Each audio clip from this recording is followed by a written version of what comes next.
Welcome back to the C tutorial series. I'm so glad you're here. Today we will learn about switch statements. So let's get started.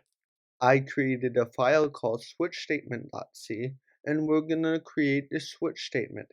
It's sort of like an if statement from the previous video. The first thing I'm going to do is create an integer called items. Then I'm going to ask the user to input how many items they have. Now we're going to create a switch statement based on the number of items that they have. And then in Visual Studio Code, if I tap, it auto completes the outline for the switch statement. So the first thing, you need an expression that you're evaluating, and in this case it will be items.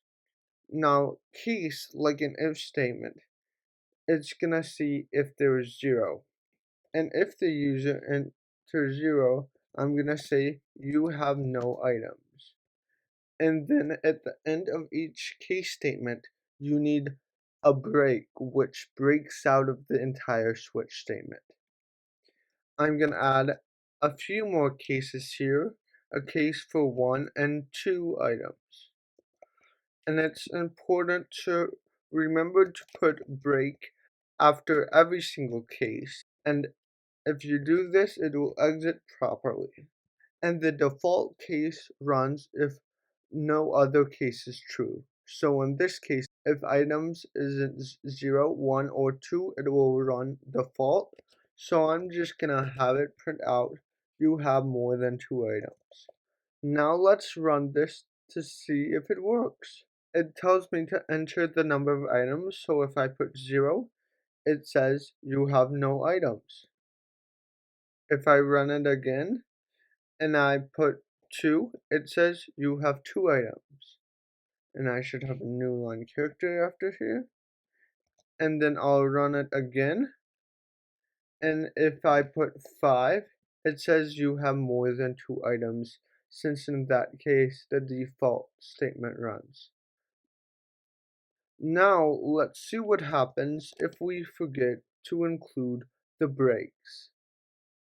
So I'll just remove the breaks. And what you will see here is if we enter 1, it's going to go into 1 like before and say you have 1 item.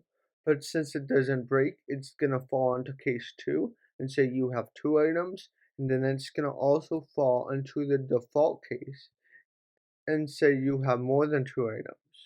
So I'll put 1 here, and it says you have 1 item, you have 2 items, and you have more than 2 items. So that's the importance of including break statements. So I'll add those break statements back in.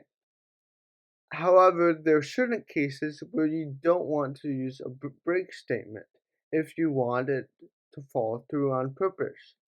For example, I can have case 1, case 2, and then say you have 1 or 2 items. Now let's run this, and I enter 1. It falls into case 2, and then it says you have 1 or 2 items, then it breaks. And you may be wondering, instead of doing multiple cases, can I make this even simpler? Well, we can do that by having a range. Since integer can be any whole number, I can do a case 0.5, and this is a range. So in this case, I'll print you have between 0 and 5 items. And then otherwise, I'm gonna have the default case, which will say that you have more than 5 items.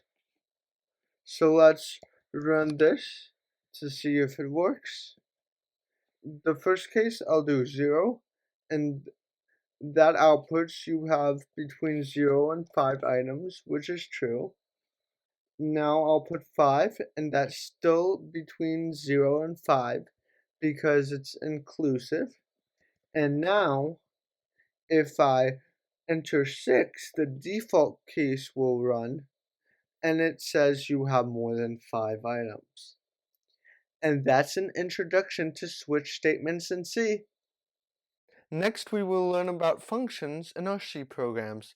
Make sure to follow along with this video series by subscribing and hitting the notification bell, or by clicking on the next video so that you can expand your knowledge about C.